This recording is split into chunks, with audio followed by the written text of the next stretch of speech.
নিউভিউর পক্ষ থেকে সবাইকে স্বাগতম। আমরা যেরকমটি বলেছিলাম আপনাদেরকে,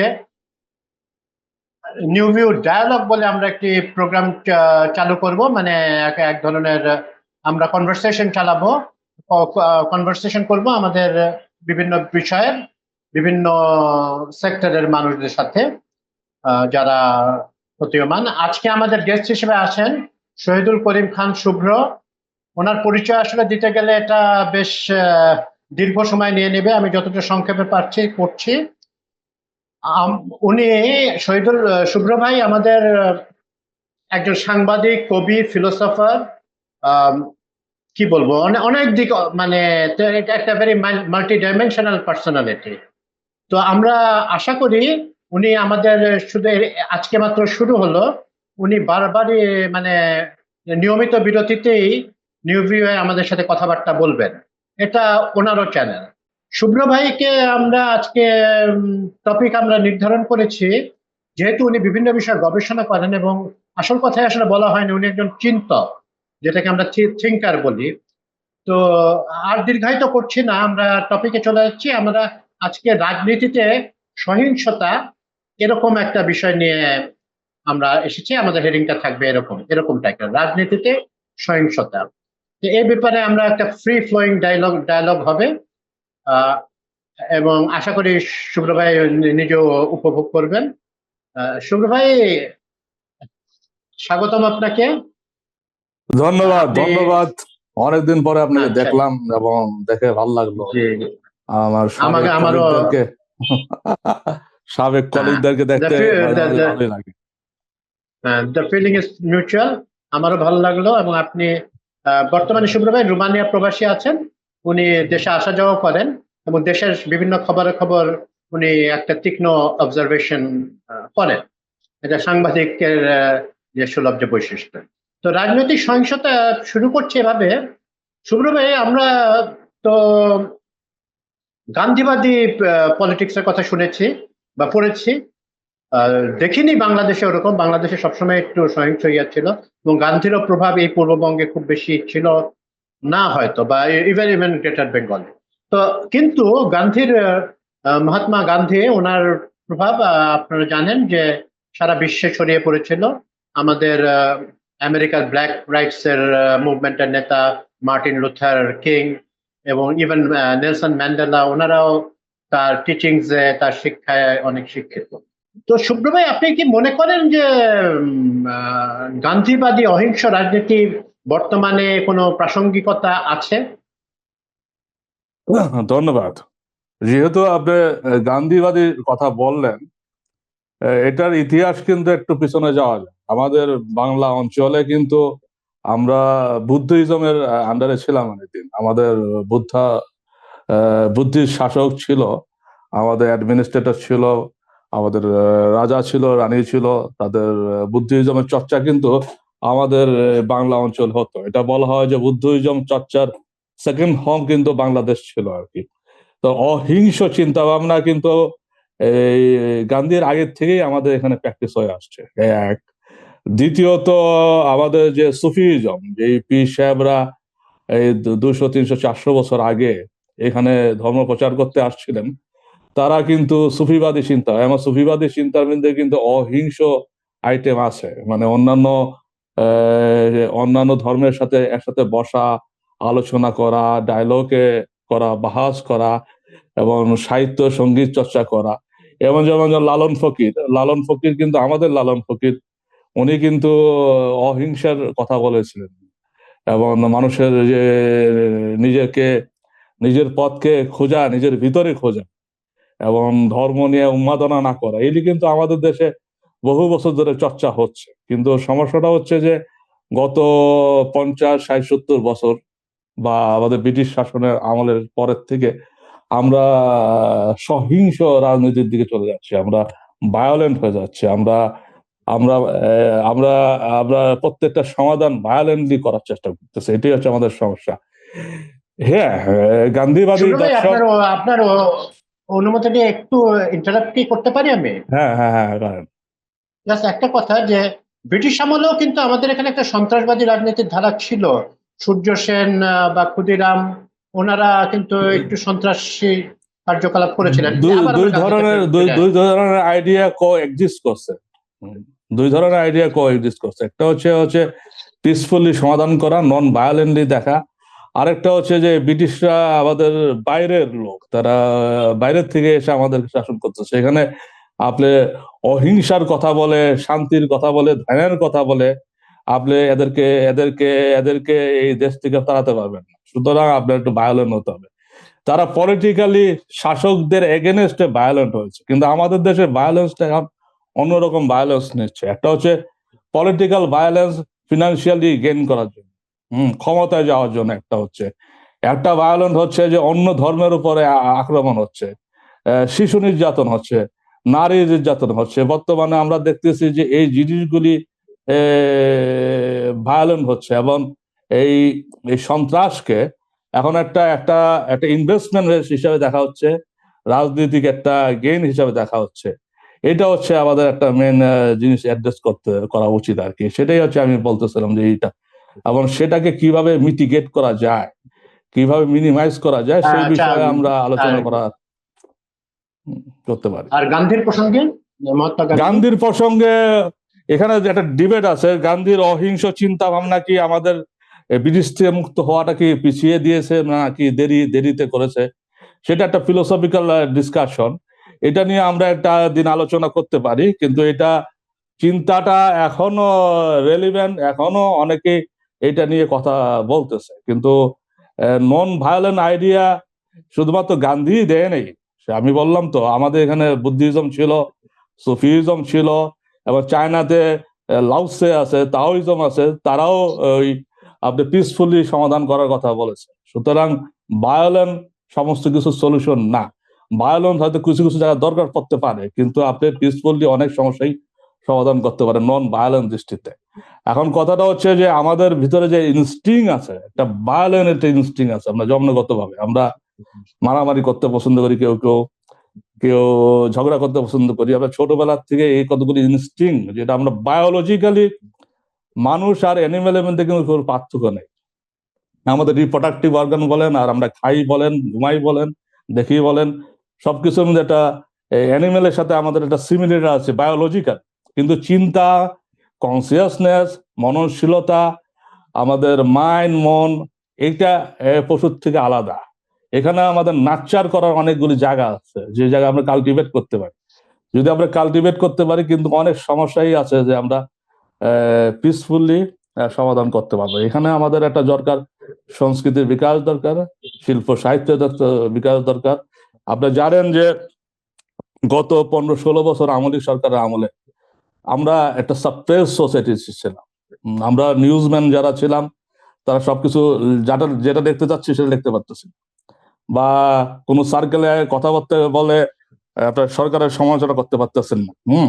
এই সাপ্রেস সোসাইটিতে এখন একটা এই সাপ্রেস সোসাইটিটা যখন ভেঙে গেছে, এই সরকার যখন পদত্যাগ করছে বা চলে গেছে এই সরকার, এখন ওই সাপ্রেস জিনিসটা এখন বোম আকারে বের হয়ে আসছে। এখন আমরা দেখতেছি যে মানুষ ইদানিং গত কয়েক মাস, গত 1 বছর ধরে আমরা দেখতেছি পলিটিক্যাল ভায়োলেন্স বলেন, আবার পার্সোনাল ভায়োলেন্স বলেন, এগুলি কিন্তু বেড়ে যাচ্ছে। এটা কিন্তু ওই সাপ্রেস, অবদমিত সোসাইটির একটা বহিঃপ্রকাশ এটা। আচ্ছা সুব্রত ভাই, আপনি বলছিলেন যে এটা মানুষের ইনস্টিংক্টের ভিতরে, ইনস্টিংক্টিভলি আমরা ভায়োলেন্ট, অন্য অন্য যে পশুর মতো আমাদের টেরিটরি দখলের জন্য ইনস্টিংক্টের মধ্যে একটা ডিস্ট্রাকটিভ নেম আছে আর কি, একটা ডিস্ট্রাকটিভ ট্রেইট আছে আর কি একটা। সেটা আবার দেখবেন যে টিনেজার যখন একজন পিবার্টি, একটা ছেলে যখন পিবার্টি আসে, তার মধ্যে একটা মাস্তান সুলভ একটা আচরণ আসে। সে তার বন্ধু বান্ধবের সাথে বা পাড়ার অন্য ছেলেদের সাথে ঝগড়াঝাটি করে। এই জিনিসগুলি কিন্তু তার একটা ইনস্টিংক্টের মধ্যে আসে। তার পিউবার্টি যখন চেঞ্জ হইতে থাকে, তখন এই জিনিস ডেভেলপ করে। কিন্তু যখন এই জিনিসগুলি আমরা ঠিক মতো অ্যাড্রেস না করি, বুঝি না, পরিবার থেকে তাকে অত্যাচার করা হয়, স্কুলে অত্যাচার করা হয়, সমাজে অত্যাচার করা, রাজনৈতিক ভাবে অত্যাচার করা হয়, তার যখন কোনো ফ্রিডম থাকে না, তার চিন্তার বহিঃপ্রকাশ কোনো ক্ষেত্র থাকে না, এবং তারকে কেউ সিম্পেথি শো করে না, কোনো টিচার বা পাড়ার বড় ভাই ফ্যামিলির থেকে, তখন কিন্তু সে কিন্তু একটা ভায়োলেন্ট প্রোডাক্ট হিসেবে তৈরি হয়। এবং তার যে অতীতের ট্রমা, যে ট্রমাগুলি সে ফেস করেছে তার ফ্যামিলিতে, স্কুলে বা বাইরে, সেই ট্রমাটা সে ভায়োলেন্টের মাধ্যমে রিপ্লাই করে। যদি স্কুল লাইফে যদি টর্চার হয়ে থাকেন, এখন যদি আপনি সুযোগ পান, আপনি সেই টর্চারকে ব্যাক করতে চেষ্টা করবেন অন্যের উপর দিয়ে। স্পেশালি দুর্বলের উপরে টর্চারটা করা হয়, সাধারণত শিশুদের দুর্বল, মহিলাদেরকে করা হয়, আবার মাইনরিটি পিপল যারা আছে তাদেরকে টর্চারটা করা হয়। এবং এটার মাধ্যমে কেউ কেউ হয়তো এটা ম্যানিপুলেট করে বিজনেস পারপাসও দেখে, পলিটিক্যাল গেইনের পারপাস দেখে, ইনস্টিং এর মধ্যে এটাও থাকে। আচ্ছা, তো আমরা কিন্তু এটা তো অবশ্যই ইনস্টিংটিভলি থাকে। আপনি এবং আপনার যে স্কুল বা সমাজে, পরিবারে যে বুলিং যে হয়, তার একটা পাল্টা রিয়াকশন হিসেবে যে ছেলেটা এরকম পরিবেশে, ছেলেটা বা মেয়েটা এই পরিবেশে বেড়ে ওঠে, সে ল্যাশ আউট করে সোসাইটির এগেইনস্টে একটা পরিবেশ। তা আমি একটু রিলেটেড বাট একটু বন্য প্রসঙ্গে যাচ্ছি, যে আমাদের দেশের কথাই বলি, আমি লিমিটেড রাখছি দেশের কথায়। আমাদের কিছু কিছু অঞ্চলে বিশেষে, যেমন আমরা ছোটবেলা থেকে আমরা শুনে আসছি যে চরের লোকজন, বর্ডারের লোকজন বেশি সহিংসতা হয়ে থাকে, সহিংস হয়ে থাকে। এটা কি সত্য নাকি জাস্ট একটা মিথ হিসেবে গড়ে উঠেছে? এটা সার্ভাইভালের ব্যাপার আছে একটা। যেমন ধরেন যারা ওই আপনার সাগর পাড়ের লোকদের একটা সাহসী হয়, তাদের সাগরের সাথে একটা যুদ্ধ করে সাগরে তাদের নৌকা নিয়ে বা শিপ নিয়ে যেতে হয়, তাদের তারা ওইভাবে বিল্ড হয়। চরের অঞ্চলের এটা চর দখল করাটা কিন্তু এটা এটা এটা কিন্তু আপনার বিজনেস পার্সপেক্টিভে দেখতে হবে। চরটা সে কেন দখল করতেছে, তার হয়তো থাকার জায়গা নাই বলে সে আরেকটা থাকার জায়গা চাচ্ছে, অথবা অথবা জায়গাটা তার সম্প্রসারণ করতেছে, ভূমি দখল করে সম্প্রসারণ করতেছে। এটা এক ধরনের বাণিজ্যিক সন্ত্রাস আর কি। এটা একটা বাণিজ্যিক ভাবে ভায়োলেন্ট হচ্ছে এখান থেকে, এখানে পার্সোনাল গেইন করার জন্য। যারা চর দখল করতেছে, এখানে তো একজন লিডার আছে, একজন লিডার তো এটা ডিজাইন করতেছে যে আজকে রাত্রে যে তুমি এটা চরটা দখল করে ফেলো তোমরা সবাই মিলে। এটা এক ধরনের বিজনেস সন্ত্রাস আর কি, এক ধরনের বিজনেস বাণিজ্যিক কারণে সেটা করতেছে, এটাও একটা আছে। এটা কিন্তু সাধারণত ক্ষমতাশীল লোকরা বা রাজনীতিবিদরা এই কাজটা করেন, কারণ তাদের মধ্যে একটা বাণিজ্যিক ভাবে গেইন করার ইচ্ছা থাকে। আরেকটা আছে যে একটা নিরীহ লোক, সহজ সরল লোক অনেক সময় ভায়োলেন্ট উঠে, যদি তার যদি পলিটিক্যাল আইডিয়া থাকে, তার যদি চিন্তা মতাদর্শ থাকে, সে যদি প্রকাশ না করতে পারে, তার যৌনতাটা, তার যে যৌন জীবনটাকে যদি প্রকাশ না করতে পারে, তার হয়তো বা সেক্সুয়াল ওরিয়েন্টেশন ডিফারেন্ট থাকতে পারে, সেটা যখন সে সাপ্রেস করে, সেও একটা ভায়োলেন্ট বা একটা ডিফারেন্ট একটা অন্যায়ের দিকে চলে যেতে পারে, according to after existing law in your country. হ্যাঁ হ্যাঁ, সেটা হতেই পারে। তো আপনি নারীদের কথা উল্লেখ করলেন, যৌন সহিংসতা, রেপ ইত্যাদি কিন্তু কমার কোনো লক্ষণ নাই, কিছু কিছু ক্ষেত্রে আমরা বাড়তেই দেখছি। তো এটা চিরকালই ছিল আমাদের সমাজে, তো এটা এটা বাড়ছে। তো একটা একটা থিওরি আছে যে আসলে এটা যে রেপ করে, সে আসলে ফিজিক্যাল প্লেজারের জন্য যতটা না করে, এক ধরনের সহিংসতা প্রকাশের জন্য, এক ধরনের আক্রোশ নেভানোর জন্য করে থাকে। এইখানে আপনি যদি দু চারটা কথা বলতেন। এটা হচ্ছে আপনার এক ধরনের ডিস্ট্রাকটিভনেস। আপনি যদি একটা ব্যক্তি যখন প্রচন্ডভাবে হতাশগ্রস্ত, সমাজে নেগলেক্টেড, এবং তার যদি কিছু ট্রমা থাকে, সে যদি নিজেও সেক্সুয়ালি অ্যাবিউজ হয়ে থাকে তার ফ্যামিলিতে বা তার পরিবেশে কারোর দ্বারা, তখন সে তার ঘৃণাটা, তার হতাশাটা এই এই এই ধরনের একটা একটা একটা রেপের মাধ্যমে প্রকাশ করার চেষ্টা করে। এবং রেপ করে সে হয়তোবা যৌন আনন্দ পায় কিনা যায় না, কিন্তু তার ভিতরে একটা একটা রিলিফ ভাব আসে যে এই কাজটা করার পর। এবং সেটা সাধারণত তারা টার্গেট করে হচ্ছে মহিলাদেরকে টার্গেট করা সহজ, আবার যেখানে আপনার সোসাইটির সাপ্রেস থাকে, সেই জায়গায় এই জিনিসগুলি সাধারণত ঘটে আর কি। আরেকটা হচ্ছে যে আমাদের দেশের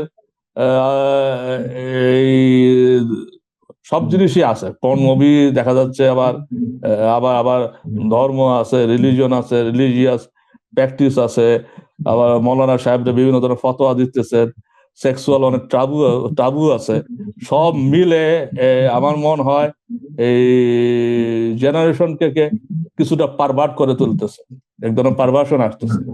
তারা বুঝতে পারতেছে না কোথায় যাবে, এবং তাদের চিন্তার মধ্যে এক ধরনের ককটেল চিন্তা আসতেছে। তাদের একটা পার্সপেক্টিভ, যে একটা টিচারের উচিত একটা ছাত্রের মধ্যে একটা পার্সপেক্টিভ ডেভেলপ করা, টিচার একটা পার্সপেক্টিভ ডেভেলপ করতে পারতেছে না, তার প্যারেন্টস পারতেছে না, তার পরিবারের কেউ পারতেছে, সমাজ পলিটিশিয়ান কেউ পারতেছে না। সুতরাং এই হতাশগ্রস্ত লোকরা সাধারণত এই কাজের দিকে যেতে পারে, রিস্ক থেকে যায়। আচ্ছা, খুবই পার্টিনেন্ট কিছু কথা বললেন আমাদের আজকের যে গেস্ট। তো আমরা একটু যদি আমাদের কনভারসেশনের একটু পিছনের দিকে যাই, আপনি বুদ্ধিজমের কথা বলেছেন। বাংলাদেশে যেমন বুদ্ধিজমের একটা ব্যাপক প্রচার ছিল, আফগানিস্তানেও ছিল কিন্তু, এবং আপনার পাঠান এলাকা যে পাকিস্তানের, ওখানেও ছিল। ওগুলো এখন ভয়ানক ভায়োলেন্ট। তো এখানে একটা ফেথ চেঞ্জ হয়েছে, কিন্তু বুদ্ধিজম প্র্যাকটিস হচ্ছে যেসব দেশে, যে থেরাবাদা বুদ্ধিজম পার্টিকুলারলি, যেমন থাইল্যান্ড, শ্রীলঙ্কা, হ্যাঁ, তো বার্মা, তো ইভেন ক্যাম্বোডিয়া, এখানেও কিন্তু আমরা ভয়াবহ সব সহিংসতা, ম্যাসাকার। যখন কোনো আইডিওলজি পলিটিক্যাল আইডিওলজি হয়ে যায়, বা ধর্মীয় চিন্তা যখন পলিটিক্যাল চিন্তা হয়ে যায়, তখন এটা ভায়োলেন্ট চিন্তা হয়ে যায়।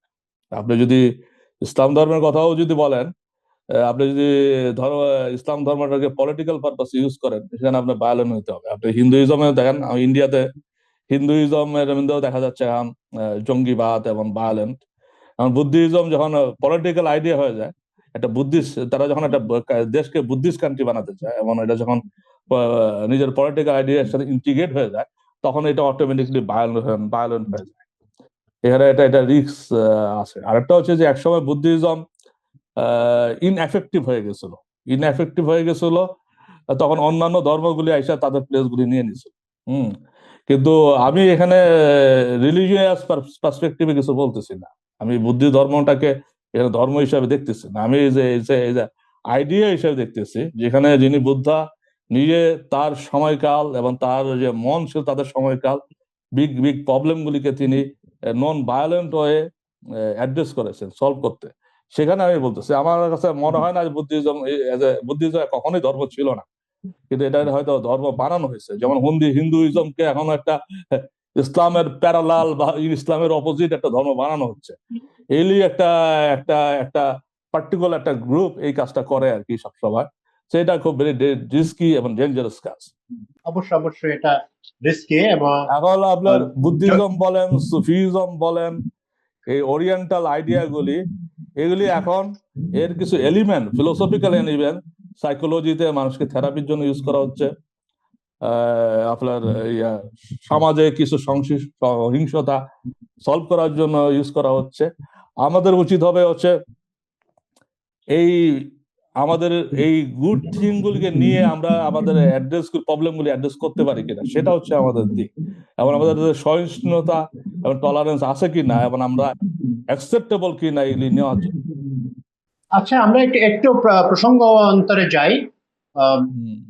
আপনি 2024-এ, গত বছর তো আপনি নিশ্চয়ই অবজার্ভ করেছেন, আমাদের দেশে একটা বৈপ্লবিক ঠিক না, বাট বিশাল একটা পরিবর্তন হয়েছে, যাকে আমাদের অনেকেই মনে করছিল যে শেখ হাসিনা হয়তো আমৃত্যু ক্ষমতায় থেকে যাবেন, বা আওয়ামী লীগের শেকড় এতই গজিয়ে গেছে যে তাদেরকে উৎখাত করা খুব কঠিন হবে। তো একটা বিশাল গণ অভ্যুত্থানের মাধ্যমে, যেখানে ছাত্র জনতা সব স্তরের মানুষের অংশগ্রহণে ওনারা বিতাড়িত করা হয়েছে। তো এখানে সরকার প্রথম দিক থেকে অত্যন্ত ভায়োলেন্টলি এটাকে সাপ্রেস করার চেষ্টা করেছেন, এবং শেষের দিকে এটা একটি মানে পাল্টা প্রতিরোধ বিভিন্ন জায়গায় পুলিশের বিরুদ্ধে এবং যুবলীগ আওয়ামী লীগের সদস্যদের বিরুদ্ধে হয়েছে। এবং অনেকেই বলছেন যে এটা একটা পর্যায়ে সশস্ত্র বিপ্লব বা সশস্ত্র আকার ধারণ করত। আপনার কি মনে হয় অবজারভেশনের? এটা আমার কাছে অস্বাভাবিক মনে হয়নি। একটা এইভাবে যদি 14-15-16 বছর মনে হয়, আমি যত জানি 16 কি 17 বছর আমাদের আওয়ামী লীগ সরকার বিভিন্ন ভাবে কৌশলে বিভিন্ন ধরনের ছল তুলনায় থাকছে আর কি আমাদের দেশে। এখন এটা যখন চলে গেছে, ভায়োলেন্স তো হবে। আপনার একটা একটা পরিবর্তনের পরে কিন্তু এরকম ভায়োলেন্স একটা একটা ডিসঅর্ডার সিচুয়েশন কিন্তু এক্সিস্ট করেই। হুম সেটা আমাদের দেশে করতেছে এখন অলরেডি 1 বছর, কিন্তু বেশি সময় না। তো আমার কাছে মনে হয় যে আমাদের এই পার্টিকুলার সহিংসতা নিয়ে কাজ করতে হবে এটাকে মিনিমাইজ করার জন্য। কিন্তু একটা পট পরিবর্তনের পরে কিন্তু মানুষ সহিংস করে, কারণ তারা অনেক কিছু অবদমন করেছে। তারা তাদের চিন্তাকে অবদমন করেছে, তাদের ধর্মীয় রাইটকে অবদমন করেছে, তার ভোট কাস্টিং ক্ষমতাকে অবদমন করেছে, তার মত প্রকাশের ক্ষমতাকে অবদমন করেছে। এই অবদমনের ক্ষমতা এখন ব্লাস্ট হচ্ছে এই সন্ত্রাসে, এই এই এই এই এই এই সহিংসতা, এই সন্ত্রাসের মাধ্যমে এর বহিঃপ্রকাশ হচ্ছে। এখন আপনি যদি এই এই সন্ত্রাসী মনোভাব, এই ভায়োলেন্ট মনোভাব যদি আরেকটা ভায়োলেন্স দিয়ে যদি ফেস করতে চান, তাহলে কিন্তু আপনার আপনার আপনার আরেকটা ভায়োলেন্ট হবে। চেইন অফ ভায়োলেন্টের মধ্যে আপনি আসেন। এখন চেইন অফ ভায়োলেন্স যাচ্ছে, একটার পর একটা যাচ্ছে। এখন আপনার ডিসিশন নিতে হবে, আপনি কি এই চেইন অফ ভায়োলেন্সের মধ্যে থাকবেন কিনা। আপনি যদি না থাকতে চান, তাহলে আপনার সোসাইটির থেকে এগিয়ে আসতে হবে এটাকে মিনিমাইজ করার জন্য। এখন মিনিমাইজ কে করবে? মেনলি কথা হচ্ছে মিনিমাইজ করবে। এখানে আপনার আপনার এখানে আপনার কম্পিটেন্ট পারসন দরকার, যে লোক মানুষকে বোঝাতে পারে এবং বলতে পারে। সেখানে আপনি কম্পিটেন্ট গাই দিতে হবে এখানে। আরেকটা দ্বিতীয়ত আরেকটা হচ্ছে যে বিপ্লব যদি আমাদের বিপ্লব যদি বলেন, আপনি বিপ্লব যদি বলেন, বিপ্লবের সাথে সাথে কিন্তু কালচারাল একটা বিপ্লব হইতে হয়। চিন্তার একটা বিপ্লব হইতে হয়। আমাদের কিন্তু কালচারাল চিন্তার কোনো বিপ্লব হয়। যতদিন পর্যন্ত আপনার কালচারাল, আমাদের হয়তো বা 4 জন 5 জন 10 জন লোক বের করতে পারবে, 4 জন 5 জন 10 জন লোক দিয়ে তো আপনার টোটাল বাংলাদেশ চেঞ্জ করতে পারবেন। আপনার আপনার এই অহিংস চিন্তা ভাবনা আমার ছাত্রদেরকে অহিংস করে তোলার দায়িত্ব তো স্কুল থেকে নিতে হবে।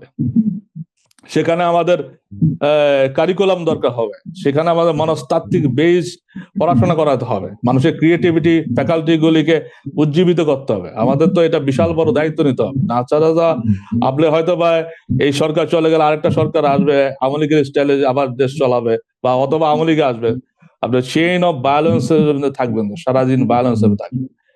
আবার এই ভায়োলেন্স কিন্তু অলওয়েজ আপনাকে একটা প্যানিক, সোসাইটি আপনার প্যানিক ক্রিয়েট করতেছে, আপনার ফ্যামিলিতে প্যানিক ক্রিয়েট করতেছে। আপনি এখন কোথাও যাবেন, আপনি যেতে পারতেছেন না, ভয় পাচ্ছেন না, আপনাকে ছিনতাইকারী নিয়ে যাবে কিনা, চাঁদাবাজ এসে আপনাকে নোক করবে কিনা। এটা কিন্তু আপনার সোসাইটি থেকে এটা ক্রিপল করে ফেলতেছে। তো আমাদের যেমনটা আপনি বললেন যে একটা বিশাল পট পরিবর্তনের পরে ভায়োলেন্স বিভিন্ন রকমের হয়।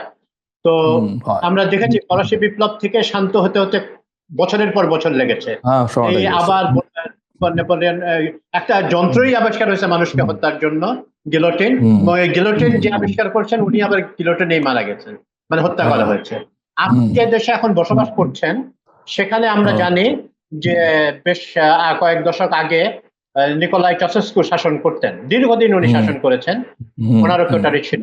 ওনাকেও কিন্তু একটা ভায়োলেন্ট একটা উত্থানের মাধ্যমে তাকে সরাতে হয়েছে। তো তারপরে ওখানে শান্তিটা ফিরিয়ে আনার প্রক্রিয়াটা কিরকম ছিল? শান্তি ফিরে আনার প্রক্রিয়া তো মানুষের মধ্যে ইউনিটি ছিল, জনগণ একত্রিত হয়ে গেছিল। পরবর্তী যে সরকার ছিল, যিনি প্রেসিডেন্ট হয়েছেন, তিনিও বেশি দিন থাকতে পারেন নাই, তারও পদত্যাগ করেছে জনবিপ্লবের মাধ্যমে। এটা সাধারণত এটা 5-10 বছর যায়, 5-10 বছর যায়। এখন আমাদের ডক্টর মোহাম্মদ ইউনূসের সরকারকে আমরা 100% ব্লেম দিতে পারি না এই কাজের জন্য। হয়তোবা আনপ্রিপেয়ার্ড লোকরা এখন এসে ক্ষমতা নিচ্ছেন। হ্যাঁ, আনপ্রিপেয়ার লোকরা এসে এই লিস্ট চালাতে পারবেন কতটুকু, এই নিয়ে সন্দেহ আছে। কিন্তু আমার মনে হয় এই সরকারের এটা সময় দেওয়া উচিত, এবং সরকারটা রিকনস্ট্রাক্ট রিঅর্গানাইজ করা উচিত, এবং যে মানে জনগণের মধ্যে যে একটা ভায়োলেন্টের প্রতি ভয় আসছে সেটা দূর করার জন্য একটা স্পেশাল উদ্যোগ নেওয়া উচিত। এবং আপনার খেয়াল করতে হবে যে এই যে আপনি আর আমি সাংবাদিকতা করছি, কোনোদিন কারোর কাছে 500 টাকাও চাই নাই ভয়ে। কিন্তু এই যে 20 বছর 21 বছরের ছেলেরা 50 কোটি টাকা 50 লাখ টাকা ঘুষ চায়, বিভিন্ন জায়গার থেকে ঘুষ চায়। হ্যাঁ, এই যে এত অল্প বয়সী ছেলেদের এত লোভ আসলো কোথার থেকে, আর এত সাহস হলো কোথার থেকে? এটা কিন্তু আমাদের পার্ট অফ আমাদের কালচার, ভায়োলেন্ট কালচার। আমাদের একটা একটা আর্টিফিশিয়াল এডুকেশন সিস্টেম আমাদের ইম্পোজ করা হয়েছে, মেমোরাইজ বেজ এডুকেশন সিস্টেম। এখান থেকে মানুষের মধ্যে চরিত্রের মানবিক বিকাশ কিছু হচ্ছে না, বরঞ্চ উল্টাটা হচ্ছে। আমাদের এডুকেশনের চাকরি বেজ একটা এডুকেশন ডেভেলপ করা হয়েছে, এখানে মননশীলতার কোনো দাম নাই, এখানে সার্টিফিকেটের দাম আছে, এবং সরকারি চাকরিতে কিভাবে ঢোকা যায়, বড় পজিশন পাওয়া যায়, এটা একটা টার্গেট আছে। এটা এখন আমার মনে হয় আমাদের খুবই কালচারের পরিবর্তন, চিন্তার পরিবর্তন দরকার আছে। আরেকটা হচ্ছে যে আমাদের যে সরকার পরিবর্তন হয়েছে, সেখানে কিন্তু কোনো দার্শনিক আমাদের ছিল না, বা আমাদের কোনো বিগ পলিটিক্যাল লিডার কেউ ছিল না যে এটা চিন্তা নিয়ে আগাইছে। এখানে আনপ্রিপেয়ার লোকরা এখন রাষ্ট্রের বিভিন্ন যন্ত্রাংশ চালানোর হাল ধরেছেন আর কি। তো এটা তো অবশ্যই যে প্রিপেয়ার ছিল না। অনেকে অবশ্য দার্শনিক হিসেবে ফরাদ মাজারে ইত্যাদি এদের ওনাদের কথা বলেন। তো আপনার যে দৃষ্টিতে যে আমাদের এটাকে কি আপনি আপনি কি বিপ্লব বলেন যে যেটা হয়েছে না, গত বছর? আমি সরকার পরিবর্তন আমি বলি। এইরকম সরকার পরিবর্তন এরশাদের সময় এরশাদও এরকম পরিবর্তন আমাদের দেশে একাধিকবার হয়েছে, কিন্তু এটাতে একটা ইন্টারেস্টিং থিং দ্যাট খুব দ্রুত সময়ে স্টুডেন্টরা বিশাল বড় একটা একটা একটা মুভমেন্ট ক্রিয়েট করছে। এটা একটা একটা বিশাল বড় বিষয় আর কি।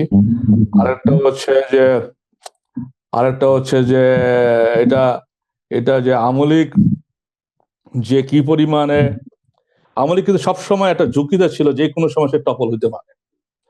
কারণ এই 17 বছর 16 বছর যেভাবে সে ক্ষমতায় ছিল, তারাও জানতো যে কোনো মুহূর্তে তারা যে কোনো সময় অ্যাক্সিডেন্টালি টপল হয়ে যেতে পারে, অ্যাক্সিডেন্টালি। এবং তার জন্য তারা র্যাব বলেন, পুলিশ বলেন, আর্মি বলেন, প্রশাসনের কিছু ক্যাডার সার্ভিসের লোকদের বলেন, তারা প্রিপেয়ার ছিল, অলওয়েজ এইটা নিয়ে কাজ করতো। কিন্তু তাদের কাজ কিন্তু ব্যর্থ হয়ে গেছে পরবর্তীতে একটা পর্যায়ে যায়, এবং স্বাভাবিক, এটাই ইতিহাসের নিয়ম যে ব্যর্থ হয়। এই ইতিহাসের নিয়মের কথা বললেন। তো ইতিহাস আমাদের আসলে খুবই সহিংস এক ইতিহাস আছে আমাদের। তো আমরা দুজনে ভিউয়ারদের জানাচ্ছি যে আমরা দুজনেই ঢাকা বিশ্ববিদ্যালয়ের ছাত্র, এবং আমরা যখন যেই সময় ছাত্র ছিলাম তখনও ঢাকা ইউনিভার্সিটি কিন্তু রাজনীতিতে সহিংসতা ছিল।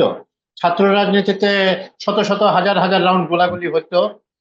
তো এখন আওয়ামী লীগের দখলে ছিল বলে হয়তো লাস্টে গোলাগুলি ওরকম হয় নাই, বা গোলাগুলির যে কোনো কারণেই হোক এটা হয় নাই।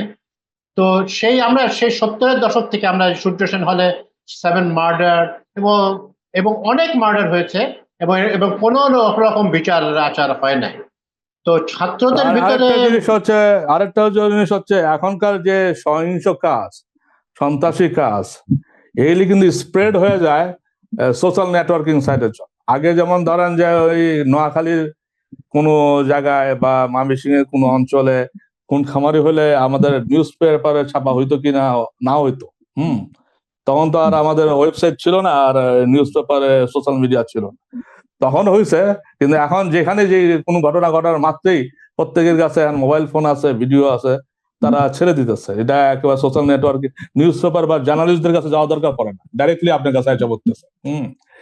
এই হলো, এগুলি দেখা যাচ্ছে খুব ইজিলি এই জিনিসগুলি চোখে পড়তেছে। কিন্তু আপনি যে সময়ের কথা বললেন, ওই সময় ওই জিনিসগুলি ছিল না, যেহেতু এই এই ঘটনাগুলি স্লোলি স্প্রেড করতো, বা স্পেসিফিক কিছু জায়গার থেকে, ঢাকা ইউনিভার্সিটি এলাকার থেকে স্প্রেড করতো।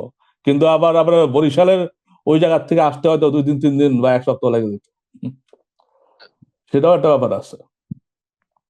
তো আমরা সাধারণত সহিংসতা, রাজনৈতিক হোক বা যে কোনো ধরনের সহিংসতাকে আমরা অ্যাসোসিয়েট করি নিম্নবর্গীয় মানুষ, বা যারা খেটে খাওয়া, বা ধরেন বস্তিবাসী, বা এই ধরনের মানুষের ভেতরে।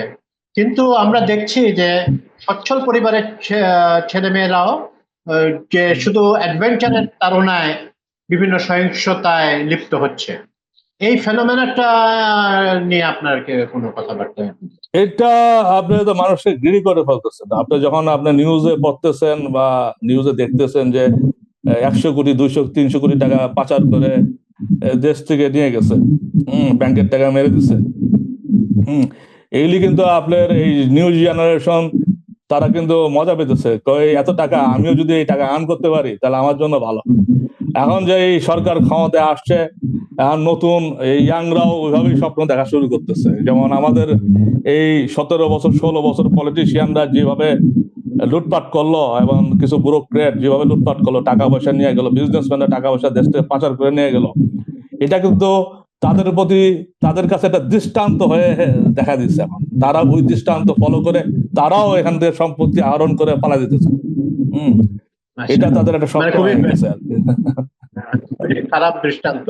হ্যাঁ, কারণ তো আরেকটা হচ্ছে যে আমাদের দেশের মানুষ এখন ওই আপনি দালালি করেন বা চুরি করেন 2 বছর জেল খাটেন তিল খাটেন, এতে যে তাদেরকে আর কিছু আসে যায় না। তাদের মধ্যে ওই লজ্জা ভয় ভীতি সমাজে যে তার নিচু করে দেখবে, এই চিন্তাটা আমাদের দেশ থেকে চলে গেছে। এখন যদি আপনি 5 বছর মানে পরে জেল খেটে বের হন আপনার করাপশনের জন্য, আপনার আবার হয়তো বা আপনার আবার ওই ভালো জায়গায় আবার বসাই দেওয়া হবে।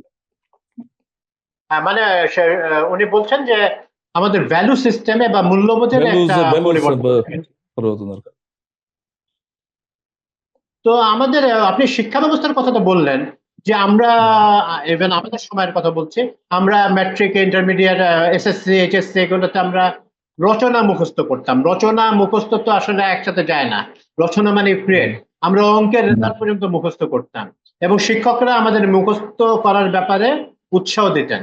এই জিনিসটা ইংলিশ মিডিয়ামে আমি একটু কম দেখেছি, বাট বাংলা মিডিয়ামে খুবই এখনো এই মুখস্থ করতে পারাটার যোগ্যতাটা বেশ বড় করে দেখা হয়। ওইটা যেহেতু বলতেছেন, তখন ওই স্কুল জীবনে আমাদের সমস্যাটা ছিল যে ওই টিচাররাও গ্রামার বুঝতেন না, তারা বুঝাইতে পারতেন না। যেমন আমরা ইংরেজি গ্রামার শিখছি মানে ইংরেজি পত্রিকা জয়েন করার পরে মনে হয়।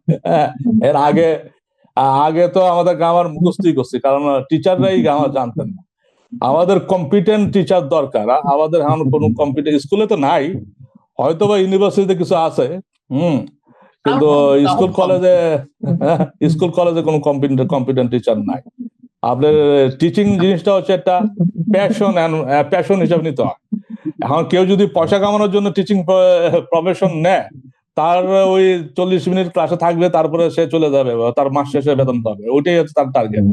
কিন্তু প্যাশনেট টিচার নাই, যার শখ করে পড়ায় এলি নাই। যার ফলে আমাদের even also technology, science, innovation, teaching এ তারাই ভালো করে যারা এটা অবসেশন হিসেবে নেয়, প্যাশন হিসেবে নেয়। হম আপনি যদি এটা যদি না না থাকে, তাহলে আপনি আপনি পড়াইতেও ভালো লাগবেন না, আপনি পড়াবেনও না, ছাত্ররাও যা শুনবে ওই ক্লাসে পাস করার জন্য আসবে, চলে যাবে। প্যাশনটা তো অনুপস্থিত, এটা বোঝাই যায় যে আমাদের সোসাইটি দিনকে দিন আমাদের সবকিছুই খুব ম্যাটেরিয়ালিস্টিক হয়ে যাচ্ছে, খুবই হুম, খুবই ম্যাটেরিয়ালিস্টিক একটা সোসাইটির দিকে যাচ্ছি। হুম। কিন্তু ম্যাটেরিয়ালিস্টিক সোসাইটি হওয়াটা কি ইনএভিটেবল না? এটা সোসাইটি তো আমাদের ধীরে ধীরে। ম্যাটেরিয়ালিস্টিক সোসাইটি হবে হচ্ছে আপনার আপনার ওয়েলথ আপনি জেনারেট করবেন on the basis of innovation. Hmm আপনি ইনোভেশন করবেন, সৃষ্টি করবেন, তৈরি করবেন, সেটাকে সেল করবেন, আপনি ওয়েলথ জেনারেট করবেন, আপনি রিচ হবেন, পয়সা। মার্ক জুকারবার্গ বলেন আর বিল গেটস বলেন, তারা কিন্তু ওই তাদের সফটওয়্যার কোম্পানি শুরু করছে আপনার ইয়ার থেকে, গারাজ থেকে, বাসার গ্যারেজ থেকে বা বাসার ছোট একটা রুম থেকে। হুম আজ ট্রিলিয়নিয়ার হয়ে গেছে তারা। তারা কেন তৈরি করতে পারছে এই ধরনের সফটওয়্যার? কারণ হচ্ছে এটা সে প্যাশন ছিল, সে সারাদিন বসে বসে এই কাজটা করছে, করে একটা প্রোডাক্ট ডেভেলপ করছে, তারপর এটা মার্কেটে ছাড়ছে এবং তারপর অনেক কিছু অ্যাড করে এটাকে বিশাল অবস্থায় নিয়ে গেছে। এটা কমপ্লিটলি প্যাশনের থেকে আসছে এটা একটা। সুতরাং আমাদের যদি এই ছেলে মেয়েদের যদি আপনি ইনক্লুসিভ না করতে পারেন, প্যাশন যদি না করতে পারেন, তাহলে ম্যাটেরিয়াল এখন আমাদের দেশের ম্যাটেরিয়ালটা হচ্ছে যে ওই শর্টকাট, মানে ওই ব্যাংকের টাকা নিয়ে ব্যাংকের টাকা মেনে নিলাম, বা পুলিশে চাকরি করলে কারো বিপদে ফেলায় ওখান থেকে টাকা নিলাম। That is not a correct way to be materialistic. Absolutely, absolutely.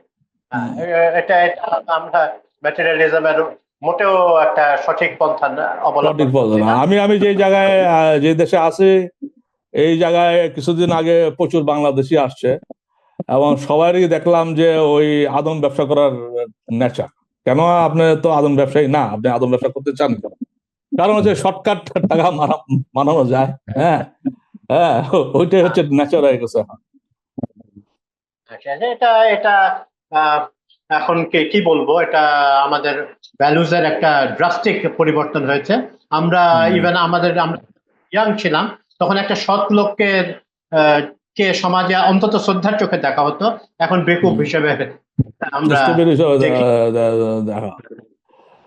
আপনার আপনি এখন চুরি করে ভুয়া, আমাদের অনেক সাংবাদিক বলেন, পুলিশের বলেন, র্যাবের বলেন, ঢাকা শহরে একাধিক ফ্ল্যাট কিনে ফেলছে।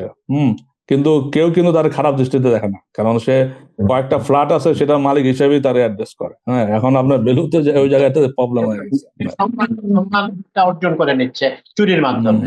চুরির মাধ্যমে। সম্মানও চুরি, সম্মানটাও চুরি করে নিচ্ছে। এবং এবং এবং এবং এবং তার বাবা তার মেয়ের জন্য ছেলে খোঁজে, ওই ছেলের ঘুষের চাকরি করে, যে বেশি ঘুষের চাকরি করে ভালো জায়গায় কাস্টমে আছে, এনবিআর এ আছে, পুলিশে আছে। হ্যাঁ, সুতরাং সুতরাং ওইভাবে দেখতেছে সোসাইটিতে এই। তো এখানে আপনি যদিও একটা প্রসঙ্গান্তরে যাচ্ছি, কথা বলে আমরা এনজয় করছি। আমি আপনার সাথে কনভারসেশন সবসময় খুবই আনন্দদায়ক। তো আপনি যে বিল গেটস বা জুকারবার্গের কথা বললেন, সফটওয়্যার কথা বললেন, তো আপনি নিজে তো বাংলাদেশের মানে মানে আইটি সাংবাদিকতার প্রত্যেকটি কি বলবো, যে আপনি মানে শুরুর দিকের কয়েকজনের ভিতরে একজন যারা আইটি সাংবাদিকতা করেছেন। তো আইটি সেক্টরে আমাদের আশানুরূপ ডেভেলপমেন্ট উন্নতিটা হলো না কেন? এটা কি সরকারি পৃষ্ঠপোষকতার অভাব? প্রথম কারণটা হচ্ছে, এটা নিয়ে একদিন স্পেশাল ডায়লগ দেওয়া যায়, আলোচনা। এটা হচ্ছে ইন্ডাস্ট্রির সাথে আমাদের একাডেমিকের কোনো কানেকশন। তো আমাদের ইউনিভার্সিটি গুলিতে আইটি, কম্পিউটার সায়েন্সে যেগুলি পড়ানো হচ্ছে, এগুলি হচ্ছে বিদেশি বইয়ের বা বিদেশি ইউনিভার্সিটির সিলেবাস গুলিকে অনুকরণ করা হচ্ছে। মানে আপনি যদি জানেন যে হার্ভার্ড ইউনিভার্সিটির আইটি বা কম্পিউটার সায়েন্সের একটা কারিকুলাম নিয়ে আসলেন, সেটা রেপ্লিকেট করে একটা কারিকুলাম বানায় ছেড়ে দিলেন ছাত্রদেরকে পড়ালেন, মানে আপনি নিজেও পড়াইতে পারতেছেন না, আপনার ছাত্র কি পড়তেছে এটাও আপনি জানেন না। এই জন্য আমাদের ইন্ডাস্ট্রির সাথে আমাদের একাডেমিক কোনো কানেকশন নাই, এটা কখনো ছিল না। এবং এই সরকার, আওয়ামী লীগের সরকারও বহু ডিজিটাল বাংলাদেশের কথা বলছে, কিন্তু সেটা করতে পারে নাই। এক, সেকেন্ড হচ্ছে যে প্যাশন, আমাদের মধ্যে ওই যে ইনোভেশন অ্যান্ড প্যাশন, এই জিনিসটা টিচারের উচিত ছাত্রদের মধ্যে ইনোভেশন ঢুকায় দেওয়া, প্যাশনেট করে তোলা। সেই জিনিসটা আমাদের মধ্যে হচ্ছে না। আমাদের দেশের একটু ভালো ছাত্র হইলেই সে সামহাও বুয়েটেতে পাশ করে বিদেশ চলে যাবে, ওই ধরনের চিন্তা ভাবনা করতেছে। এটাতে আমাদের একটা ড্রেইনেজ হচ্ছে, ভালো ছাত্রগুলি আর বাংলাদেশে থাকতেছে না, তাদের টার্গেট থাকতে বিদেশে চলে যায়। তৃতীয় হচ্ছে বাংলাদেশ এই গত আওয়ামী লীগের সরকারের সময় আইটির কিছু প্রজেক্টের ফান্ড দেওয়া হয়েছে, এবং ফান্ডগুলি দেওয়া হয়েছে হচ্ছে একদম মানে যুবলীগের লোকদেরকে দেওয়া হয়েছে, যে লোক কম্পিউটারও জানে না, আইটিও জানে না। এই ধরনের প্রজেক্টে প্রচুর টাকা অপচয় করা হয়েছে। হ্যাঁ, যার ফলে যারা আইটি ভালো বোঝে জানে তারা ফান্ড পায় নাই, আর যাদের একাডেমিক্যালি ক্যারিয়ার পড়াশোনা ভালো ছিল তারা বিদেশ চলে গেছে। কিন্তু আমরা প্রায় তুলনা করা হয় যে আমরা ইন্ডিয়ার আইটি সেক্টরের সাথে কম্পেয়ার করা হয়, আমরা করতে পারি কিনা, ওইরকম হইতে পারি কিনা। কিন্তু আমরা তো লিডারশিপের অভাবে, ইনোভেশনের অভাবে আমরা একদম পিছিয়ে গেছি। আমাদের যে আমাদের নিজস্ব কোনো সফটওয়্যারই নাই যেটা আমরা বলতে পারি ইন্টারন্যাশনাল এরিয়া। জি জি, অবশ্যই। আরেকটা মজার কথা আমি বলে রাখি, আমি ইউরোপে থাকি, আমার ইন্টারনেট বিল বাংলাদেশে যা দিতাম তার থেকে অর্ধেকের কম। আসলে হ্যাঁ, সেটা খুবই খুবই ইন্টারেস্টিং একটা বিষয়। আমাদের পার্টিকুলার এই এই রিজনের ভিতরেও আমাদের ইন্টারনেট খরচটা অনেক বেশি, ইভেন এই অনেক বেশি, পাকিস্তানের থেকে অনেক বেশি, অনেক বেশি। পাকিস্তান, শ্রীলঙ্কা, এদের থেকে অনেক বেশি আমাদের। তো আমি আমি আমি আমি বাংলাদেশি টাকায় 600-700 টাকা দিয়ে মোবাইল, ল্যাপটপ, নেটফ্লিক্স, টেলিভিশন সবকিছু বিল হয়ে যায়। এটা যেখানে দরকার সেখানে তো অবশ্যই আমাদের একটু মানে সহনীয় মাত্রায় বিলটা থাকতে হবে, কারণ আমাদের কারণ রোমানিয়ানদের ইনকামও আমাদের থেকে বেশি, তাও তাদেরকে কম দিতে হচ্ছে, যেমনটি আপনারা। তো আমরা শুভ্র ভাই যেমনটি বললেন যে উনি একাডেমিয়া এবং ইন্ডাস্ট্রির কোনো কানেকশন আমাদের নাই। না না, ইউনিভার্সিটি তো কাজ হচ্ছে রিসার্চ করবে, নলেজ জেনারেট করবে এবং গুড গ্রাজুয়েটস তৈরি করবে, কিন্তু তাদেরকে তো অ্যাবজর্ভ করার জন্য ইন্ডাস্ট্রির সাথে একটা ভালো কানেকশন থাকা দরকার। এটা আসলে আমাদের আমাদের আমাদের ইন্ডাস্ট্রির রিকোয়ারমেন্টটা কি সেটা কিন্তু আপনি জানতে হবে। এখন যদি সাপোজ আপনি পত্রিকার একজন এডিটর হন বা সাংবাদিক হন, হ্যাঁ, আপনার রিকোয়ারমেন্ট ছাড়া যদি আবার না জানান, তাহলে আমি তো আপনার পত্রিকার জন্য কিছু লিখতে পারবো না, তৈরি করতে পারবো না। হ্যাঁ হ্যাঁ, সেখানে তো আপনার রিকোয়ারমেন্ট, আমাদের ইন্ডাস্ট্রির রিকোয়ারমেন্টটা তো সারা জানে না, তো কানেকশন নাই তো।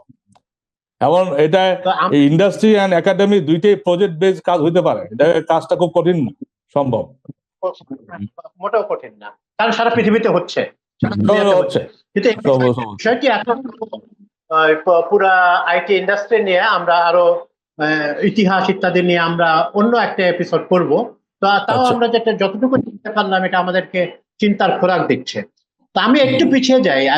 ভাই, আমরা আলোচনার এক পর্যায়ে আপনি বলেছিলেন যে এক ধরনের ইনভেস্টমেন্ট হচ্ছে সন্ত্রাসে, হ্যাঁ, রাজনীতিতায় একটা ইনভেস্টমেন্ট হচ্ছে। তো এটা এখন পট পরিবর্তনের পরেও এটা তো আমরা আশা করেছিলাম এই ধরনের একটু কমে আসবে, কিন্তু আসলে তো কমছে না। তো আপনি একটা আনসার আসলে দিয়েছেন এক রকমের, যে আমাদের যে লিডারশিপ থাকা দরকার ছিল, যে গাইডেন্স থাকার দরকার ছিল, সেটা আমরা পাই নাই। তো আরেকটু যদি বিশদভাবে বলেন। এটা আমি আরেকটু বলি তাহলে। যখন আপনাদের এই সরকারের পরিবর্তন হলো, তখন তো আপনারা দেখলাম যে ডাকাতি বেড়ে গেল। এই ডাকাতি তো একটা ইনভেস্টমেন্টের পার্ট, কারণ এটা ডাকাতি কারা কারা হায়ার করছে, ডাকাতদের কারকে হায়ার করছে, কারা বলছে ডাকাতি করতে, এটা তো পার্ট অফ ইনভেস্টমেন্ট। এবং আমি যতটুকু জানি, এখন আওয়ামী লীগের কিছু লোক বলতেছে যে এই এই এই যে মুভমেন্টটা হলো, মুভমেন্টটা যদি আটকানো যেত, অমুক ভাই অমুক এই সম্রাটের নাম বলা হচ্ছে, এদেরকে যদি মুভমেন্ট করা করতে দেওয়া হয়তো, তাহলে হয়তো আটকাতে পারতো। তার মানেটা কি? তার মানেটা হচ্ছে যে প্রতিটা পলিটিক্যাল পার্টি সন্ত্রাসী দরকার, as part of investment, as a part of becoming going to the parliament actually. হ্যাঁ, সো আমাদের দেশের প্রত্যেকটা রাজনীতি দলই এখন, শিবির বলেন, বিএনপি বলেন, আওয়ামী লীগ বলেন, তাদের কাছে একটা কিছু মাস্তান তারা পালে ইচ্ছে করে। তা পালে যখন, যেহেতু টাকাও ইনভেস্ট করতেছে, সুতরাং এটা একটা কালচার, আমাদের পুরনো কালচার এটা। হ্যাঁ, পুরনো কালচার। মাস্তান যেমন রাজনৈতিক দলের যেমন গুন্ডা পান্ডা দরকার, মাস্তান দরকার, মাস্তানদেরও আবার রাজনৈতিক দল প্রোটেকশন দেবে, বিভিন্ন কিন্তু আমাদের দেশে প্রত্যেকটা পলিটিশিয়ান, এলাকা ভিত্তিক পলিটিশিয়ান, তার অফিসে গেলে আপনি নিজেও জানেন যে আপনি যে জায়গায় থাকেন ওখানে 20 জন 25 জন মাস্তান বসে থাকে সারাদিন। যার যত হাতে মাস্তান থাকে সেই বড় পলিটিশিয়ান। এটা একটা পুরানা কালচার। এবং আমার কাছে মনে হচ্ছে এই পট পরিবর্তনের পরে নতুন এখন ইনভেস্টমেন্ট কিন্তু আরো বেশি আসা যাবে এই ফিল্ডে। এই ফিল্ডে ইনভেস্টমেন্ট দুই সাইড থেকে আসবে। আপনি জানেন যে যে সরকার পদত্যাগ করছে বা চলে গেছে বাংলাদেশ থেকে, এই সরকার হাতে প্রচুর ব্ল্যাক মানি আছে, সেটা তারা হয়তো ইনভেস্ট করবে। আর যারা এতদিন ক্ষমতায় ছিল না, তারা ক্ষমতায় আসার জন্য তারাও মানি ম্যানেজ করবে। হ্যাঁ, এখানে একটা সন্ত্রাসের একটা একটা ইনভেস্টমেন্ট ফিল্ড বাংলাদেশে হইতে পারে, অথবা নৈরাজ্য সৃষ্টি করার চেষ্টা হইতে পারে, অথবা সিভিল ওয়ারের দিকে নিয়ে যেতে পারে। এটা একটা আমার কাছে মনে হয় শুধুমাত্র মনস্তাত্ত্বিক না, as a part of investment হইতে পারে। হইতেই পারে, কথাটা যথেষ্ট সঙ্গত এই কথা। তো আরেকটি জিনিস আমরা এখন এখন জানেন যে সবার মুখে মুখে আছে, ইলেকশন আদৌ হবে কিনা, হলে কবে হবে। তো এটা হুম, ধরে নিলাম, হ্যাঁ, ফর আর্গুমেন্ট সেক হুম, ইলেকশন হয়ে যাচ্ছে, ইলেকশনটা হুম। কতটুকু সহিংস বলে আপনার? আমরা এর আগেও দেখেছি বিভিন্ন আহ, ইলেকশনে মারা গেছে। ইলেকশন ইলেকশন বা পোস্ট ইলেকশন ইলেকটোরাল বা অবশ্যই আমার কাছে মনে হয় জনগণ ভোট দিতে যাবে কিনা এই বিষয়ে আমার একটা সন্দেহ আছে। কারণ হচ্ছে আপনার 90-এর গণ অভ্যুত্থানের পরে দেখছেন যে শাহাবুদ্দিন সাহেব যখন সরকারে ছিল তখন জনগণ কিন্তু আনন্দে খুশি মনে ভোট দিতে গেছিল। ওই সময়ের পরিস্থিতি কিন্তু অন্যরকম ছিল, প্রতিটা পলিটিক্যাল পার্টি কিন্তু একসাথে বসছে। হ্যাঁ, ওই সিচুয়েশন এখন বাংলাদেশে নাই। আমার কাছে মনে হয় ওই জনগণ নিরাপদ বোধ করে যে ইলেকশন দিতে যাবে এই বিষয়ে আমার সন্দেহ আছে। আরেকটা হচ্ছে যে আপনার অলরেডি বিএনপির মধ্যে কিছু যারা বহুদিন না খেয়েছিল তারা তো এখনই বিভিন্ন ধরনের মাসেল শো করা শুরু করেছে, তারা শো করবে। এবার আওয়ামী লীগের যে গ্রুপটা এখন কর্নার হয়ে আছে তারাও রাস্তায় নেমে পড়বে। সুতরাং আমার মনে হয় ইলেকশন এর পরিবেশ এখনো আসে নাই, আসতে দেরি হবে আমার কাছে মনে হয়। আর ইলেকশন যদি দেও তাহলে যে প্রবলেম সলভ হয়ে যাবে আমার কাছে মনে হয় না। তো পরিবেশ আসেনি বলছেন আপনি, কিন্তু হুম। ইলেকশনে দেওয়ার জন্য, মানে খুবই দ্রুত দেওয়ার জন্য কিছু কিছু রাজনৈতিক দল, সর্ববৃহৎ রাজনৈতিক দল এবং তার সাথে সঙ্গে কিছু রাজনৈতিক দল খুবই মানে এক ধরনের প্রচন্ড প্রেসার ক্রিয়েট করছেন তারা গভর্নমেন্টের হ্যাঁ, উপরে। তো পরিবেশ এটা আহ, জি। না হওয়ার আগেই যদি আমরা ইলেকশন দিয়ে দেই, সেটা কি মন্দের থেকে, মানে ভালোর থেকে মন্দই বেশি ডেকে আনবে না? ওটা আওয়ামী লীগের আরেকটা রেপ্লিকা সরকার আসবে, আরেকটা ওই আগে আমরা 16 বছর 17 বছর যে সরকার পাইছি এই ধরনের আরেকটা আওয়ামী লীগ একটা অর্গানাইজ স্ট্রং পলিটিক্যাল পার্টি। তার নো তার ডাউট। তার ছাত্রলীগ বলেন যুবলীগ বলেন তারা খুব স্ট্রিট ফাইটিং এ এলি খুব অর্গানাইজ। তারা হয়তো এখন কর্নার হয়ে আছে, পরবর্তী নেক্সট যে সরকার হবে যদি ইলেকশনের মাধ্যমে আসে তারা অত অর্গানাইজ না, তারা স্ক্যাটার্ড। হুম। সুতরাং আমার কাছে মনে হয় না এই মারামারিটা, এই সন্ত্রাসী দাঙ্গা হাঙ্গামা আর বেড়ে যাবে। তো আমাদের জন্য তো আসলে তেমন কোনো আশার বাণী আমরা দেখতে, মানে শোনাতে পারছি না আমরা, যে আলোচনার ভিতরে যে বা শোনাতে পারছেন না আমাদের গেস্ট। না, আমি ইউজুয়ালি প্যাসিমিস্ট ম্যান, এটা আমার পার্সোনাল দোষ। কিন্তু আমি খুশি হব যদি ভালো কিছু হয়, সেটা খুশি হব, কিন্তু আমি পজিটিভ তেমন কিছু দেখা যাচ্ছে না। না, এটা তো স্বীকার করতে হবে পজিটিভ হবে কিভাবে যে দেখবে? আপনার আপনার আপনার সমস্ত ব্যুরোক্রেট গুলি রেখে দিচ্ছেন, সমস্ত প্রো আমলিক রাষ্ট্রদূত গুলি রেখে দিচ্ছেন, পুলিশের ভিতরে যাদের আমলিক ছিল ছাত্রলীগ তারা রেখে দিচ্ছেন। এর আপনি কিভাবে আশা করেন? এটা তো আশা করাও তো ভুল। আপনাদের ক্লিনিং তো হয় নাই।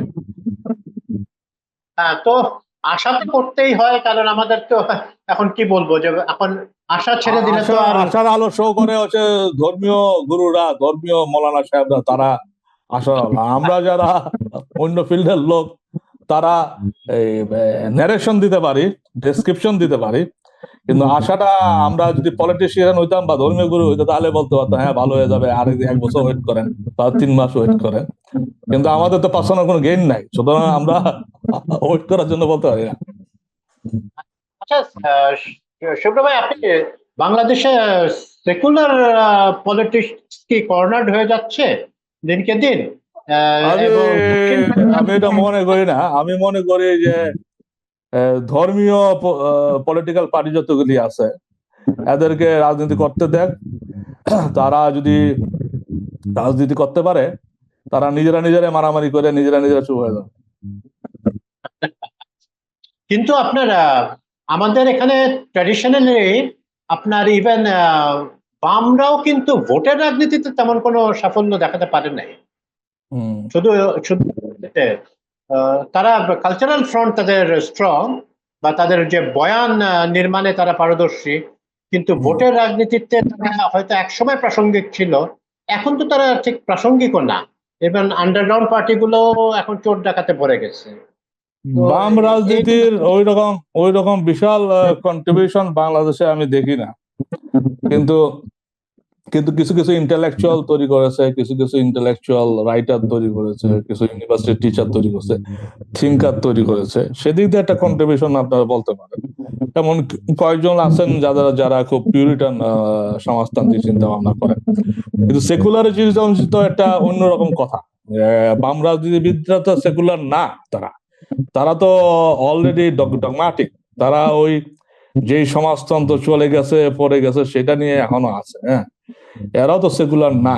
এই চিন্তার দিক দিয়ে ফ্রি হওয়া, আপনার নিজের মাইন্ডকে ওপেন করা, অন্য চিন্তাকে রেসপেক্ট করা, এই মেন্টালিটি আমাদের দেশে বামদের মধ্যেও নাই, মৌলানা সাহেবদের মধ্যে নাই, যেটা আপনিও জানেন। তো এখানে আমরা দেখি যে ওই কোনো একটা সেমিনারে বা কোনো একটা সভাতেও গেলে বা ইনার যে স্টাডি সার্কেল করে তারা, একটা ভালো দিক, কিন্তু এই স্টাডি সার্কেলে ঘুরে ফিরে বই, এবং তারা খুবই রিজিড, এবং তারা তত্ত্ব কথা এমন ভাবে উপস্থাপন করে সেটাকে যেমন আমরা লিডার লেখা পড়লেও দেখি যে উনি কিন্তু খুব সহজ একটা ব্যাখ্যা দেওয়ার চেষ্টা করেছেন। মাও লেখা কিন্তু বোঝা যায়। আমাদের মার্ক্সবাদী তাত্ত্বিকরা মার্ক্সও বোঝেন কিনা আমার ডাউট আছে, কারণ ওনারা কথার জালে মানুষকে বিভ্রান্ত করার দিকে বেশি পারদর্শী দেখা যায়। আমাদের পিওর মার্কসিজমের চর্চা বাংলাদেশে কখন হয় নাই, কারণ হচ্ছে আপনারা জানেন যে যারা মার্কসিজম নিয়ে পড়াশোনা করছে, অনুবাদ, বাংলায় অনুবাদ করা কিছু বই টই ছিল, প্রোগ্রেসিভ থেকে কিছু বাংলায় অনুবাদ করা বই, এগুলি অনুবাদ নিয়ে বিভিন্ন ধরনের প্রশ্ন আছে। এবং আপনি যদি নিজেও পড়ে দেখাবেন যে এগুলির সেন্টেন্স গুলিও ঠিক মতো হয়নি, দ্রুত আনারি লোকদের দিয়ে ট্রান্সলেট করা হয়েছে। এখন সমাজতন্ত্র যারা চিন্তা করতেছে এটা চেয়ার টেবিলের আড্ডার সমাজতন্ত্র আর কি, কিন্তু ফিল্ড পর্যায়ে যে কাজ করা, মানুষের পরিবর্তন, এটা খুব এক্সপেরিমেন্ট কয়েকজন করছেন, করেন নাই এটা ঠিক না, তারা করছেন সেটা। কিন্তু আমার কথাটা হচ্ছে এদেরকে কথা বলার সুযোগ দেওয়া হোক, এরা এরা এখন নতুন করে বোঝার চেষ্টা করতেছে, করুক, সেটাতে আমাদের কোনো সমস্যা না। আমাদের মনে হয় ওই ফোর্সটা এখন আপাতত সমস্যা না, সমস্যাটা হইতে পারে যারা পলিটিক্যালি ফেইথকে ইউজ করে, রিলিজনকে পলিটিক্যালি ইউজ করতেছে, ওই জায়গার থেকে একটা সমস্যা আসতে পারে। কিন্তু ওনারাও তো বলতে পারেন যে আমরাও তো স্পেস আমাদেরকে দেওয়া হয় নাই, স্বাধীনতার পর থেকে আমরা কর্নার ছিলাম। তো যারা রাজনৈতিক বেসড পলিটিক্স করে থাকেন ওনারাও তো বলতে পারেন আমাদেরও একটা রাজনৈতিক স্পেস থাকা দরকার, সেটাও তো ক্রাশ করে দেওয়ার কোনো ইয়ে নাই। মানে সেটা কি সেটা সেটা মানে আইন করে দমন করে আপনি কোনো কিছু ঠেকানো যায় না। আপনি যদি জামাত ইসলামকে আপনি নিষিদ্ধ করার চেষ্টা করছেন, সেটা শিবিরে নিষিদ্ধ করার চেষ্টা করছেন, বহু কিছু করছেন, কিন্তু এটা বুমেরাং হয়ে গেছে। ঠিক সেমন বুমেরাং হবে আওয়ামী লীগরা যদি আইন করে এভাবে নিষিদ্ধ করেন। হ্যাঁ, কোনো কিছুকেই লিগালি নিষিদ্ধ করা যায় না, যত নিষিদ্ধ করবেন তত সে একটা রিয়াকশনটা তার খুব স্ট্রংলি শো করে। এই জন্য সাপ্রেস পিপল, হ্যাঁ, ব্যান পিপল, নিষিদ্ধ পিপল যখন ডেঞ্জারাস হয়ে যায় সে আরো বেশি ডেঞ্জারাস হয়ে যায়। হ্যাঁ, সুতরাং সোসাইটি থেকে আপনাকে সবাইকে অ্যালাউ করতে হবে পলিটিক্স করার জন্য, তার মতকে প্রকাশ করার জন্য। কিন্তু যখনই আপনার ওই ভায়োলেন্ট এসে পড়বে, সেখানে আপনার ভায়োলেন্টটা ঠেকাইতে হবে কালচার দিয়ে, এডুকেশন দিয়ে, এবং ভায়োলেন্ট জন্য আপনার ল এনফোর্সিং এজেন্সি গুলিকে আরো এম্পাওয়ার করতে হবে, শক্তিশালী করতে হবে। কিন্তু আপনার আরেকটা ছিল যে বামদের মধ্যেও কিন্তু ওই মৌলবাদী চিন্তা ভাবনা সম্পন্ন লোক আছে, ওই আপনার ওই আওয়ামী লীগের মধ্যেও কিন্তু ওই ইসলামিক চিন্তা ভাবনা বলেন, জামাতি চিন্তা ভাবনা, এই ধরনের লোক ছিল। এবং জামাতি এলিমেন্ট কিন্তু আওয়ামী লীগের ছিল, বিএনপি তো আছে। হ্যাঁ, এবং জামাতের লোকরাও কিন্তু আওয়ামী লীগ করছে, একসঙ্গে আমার এলাকাতেই করছে। হ্যাঁ হ্যাঁ হ্যাঁ, সবাই আপনি এই গত 8-15 বছরের সবাই আওয়ামী লীগের হয়ে গেছে। প্রত্যেকটা মসজিদ কমিটিতে আওয়ামী লীগের লোক, পরে কল্যাণ সমিতিতে আওয়ামী লীগের লোক, পাড়া পাড়া মহল্লার সমস্ত আওয়ামী লীগের লোক, টুপি পাড়া দাড়িওয়ালা সব আওয়ামী লীগের লোক, তাহলে কি এরা কি রিয়েলি আওয়ামী লীগের ছিল? এরা তো ওই ঘরানার লোক ছিল। বড় বড় বাম নেতারাও কিন্তু আপনার ফ্রি হজের সুযোগ পেয়ে তারা ছাড়েন নাই, হ্যাঁ, তারা ফ্রি হজ করতে ওনারা চলে গেছে। আচ্ছা, সেকুলারিজম বাম কেউ কেউ ফ্যাশন, কিছু কিছু পিপুল আছে সেকুলারিজমের কথা বলে বা সমাজতন্ত্রের কথাবার্তা বলে, প্রগতিশীলতার কথা বলে, কিন্তু এটা এক ধরনের স্টাইল, ফ্যাশন অ্যাকচুয়ালি। হ্যাঁ, কিন্তু মনে প্রাণে কিন্তু তার ভিতরে ওই ধরনের প্রতিক্রিয়াশীল চিন্তা ভাবনা করা প্রচুর প্রচুর প্রতিক্রিয়াশীল, প্রচুর প্রচুর আছে। পলিটিক্যাল পার্টি যেমন আপনারা দ্বিতীয় বিশ্বযুদ্ধের পরে নাৎসিদের ব্যান করা হয়েছিল, নিও নাজিজম উত্থানে প্রায় 50 বছর লেগে গেছিল। নিও নাৎসি ইতালিতে ফ্যাসিস্ট বন্ধ, তাদেরকেও আস্তে আস্তে 60 বছর লেগে গেছিল। তো কিছু উদাহরণ তো খেমার রুজকে ব্যান করা হয়েছে, কিছু উদাহরণ কিন্তু ওই টাইপের লিডারশিপ একটা বড় ফ্যাক্টর। আমাদের দেশে এখন লিডারশিপ ক্রাইসিস আছে। যদি লিডারশিপ ক্রাইসিসটা যদি না থাকতো আমাদের দেশে, তাহলে হয়তো বা এই জিনিসটা আর সুন্দর মতো হইতো। কিন্তু আমাদের দেশে ডক্টর মোহাম্মদ ইউনূসের ব্যাকগ্রাউন্ড কমপ্লিটলি ডিফারেন্ট একটা ব্যাকগ্রাউন্ড নিয়ে আসছে। হ্যাঁ, তার সাথে যারা আছেন তারাও যে ওই রকম পলিটিক্যালি কমিটেড ওর চিন্তা চেতনার মান যে খুব উচ্চ পর্যায়ে, সেটা বলা যায় না। টেকনোক্র্যাট হিসাবে কাজ করতেছেন, কেউ এনজিও ব্যাকগ্রাউন্ড নিয়ে আসছেন। আবার বলা হয় না, বিপ্লব হওয়ার পরে চে গুয়েভার টাইপের লোকজন আসতে হয় ফিল্ডে। তো এই ধরনের লোক তো আমাদের কাছে ছিল না, এবং এক ধরনের নেতৃত্ববিহীন বিপ্লব হয়েছে। হ্যাঁ, নেতৃত্ববিহীন বিপ্লব। এবং এইটাও কিন্তু ইতিহাসে একটা ইউনিক ব্যাপার, এরকম ব্যাপার খুব কমই হয়েছে, বিরল ব্যাপার। সেটার থেকে শেখা।